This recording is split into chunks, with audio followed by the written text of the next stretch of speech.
type. So, muna siya sa general disability. Dili na niya ma-apply, inana. Inabasa mo, di ba, mamaling, makita niyo yung mga picture na ito na, dili na niya ma-apply ang katumatas o dili sa ikot ng mga cases. So, the next one is, so, dapat na yung hindi siya na topic, authenticity. Yeah. Kisa yung maka-wala, kisa yung authenticity. Anyone? Authenticity. Yeah. Authenticity is, it should be done in real, like, and connected to everyday life. So, you should allow the students to apply kung saan ang natutunan, diba, in real life situations. So, really lang ka sa ilang classroom. So, for example, instead na magpa-answer ka sa ilang sa worksheets nila about reading, why not, ikaw silang ipahindo. Oo, ipa-actual mo sila. Ikaw sila by arranging the chairs. Ikaw sila mag-invest sa tables. So, picking up the kaning mga trash. So, by that, ang authentic is kan makita kita video mo kailangan yung i-act in the real situations. Next one is multiple posse. Isa nakabad on sa posse. Nakatutang ko nga na teacher kani-ani na naingon siya nga. Wala siya. Plural form na siya sa kaninga word. Isa.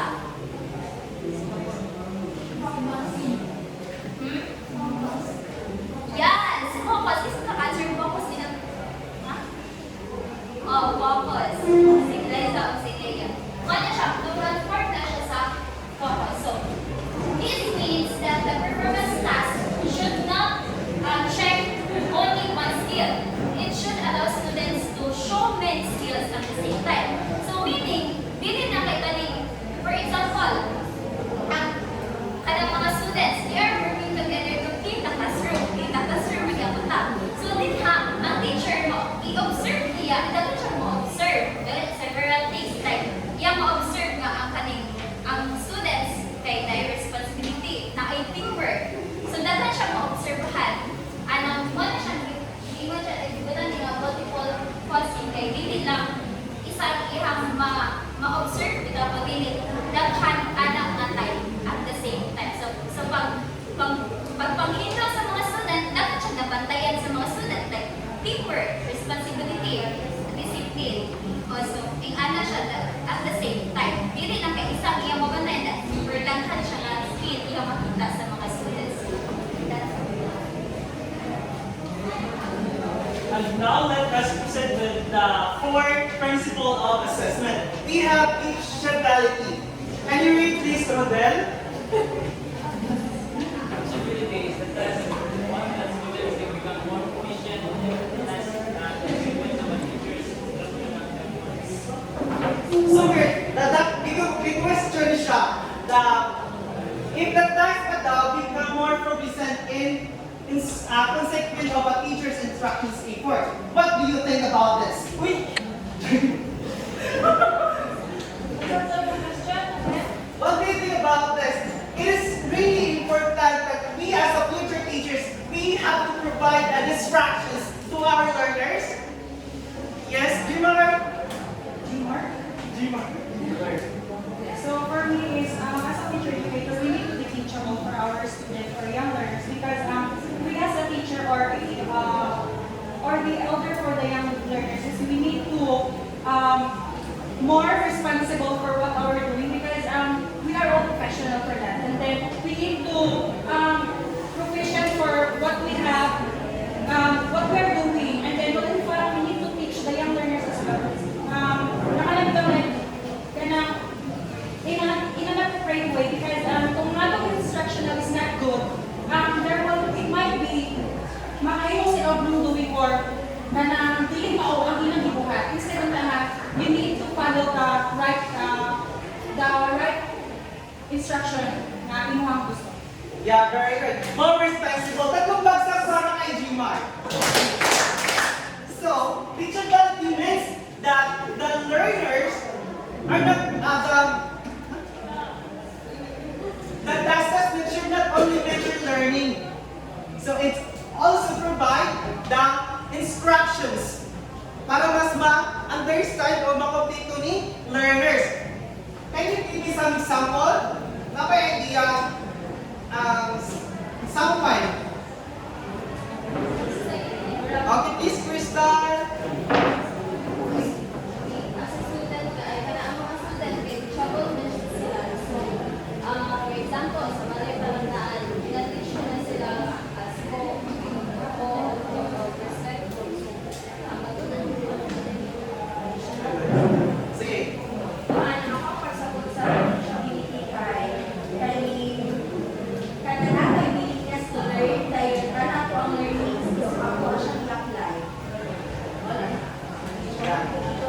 teachability, we focus here to provide opportunities to teach students, to guide students.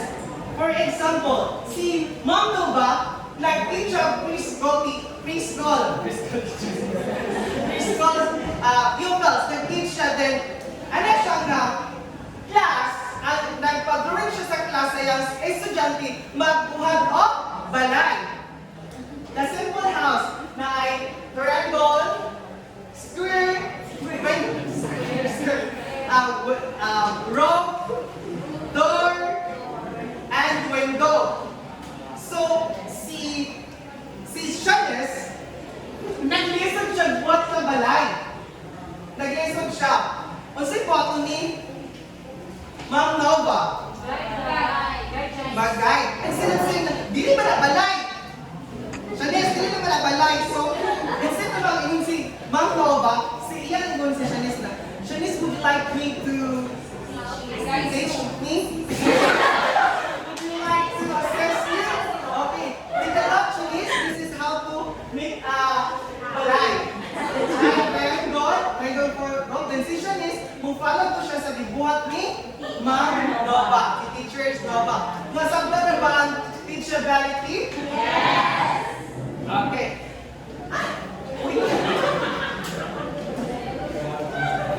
Next is,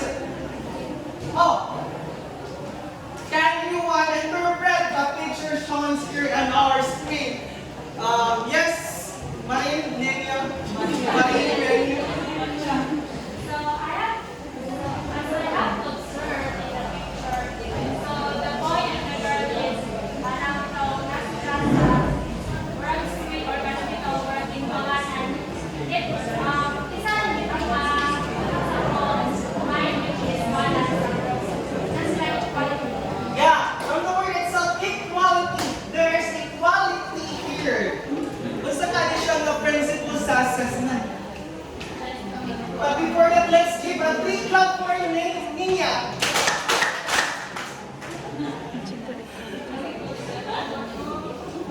Okay, we have a fairness principle of assessment.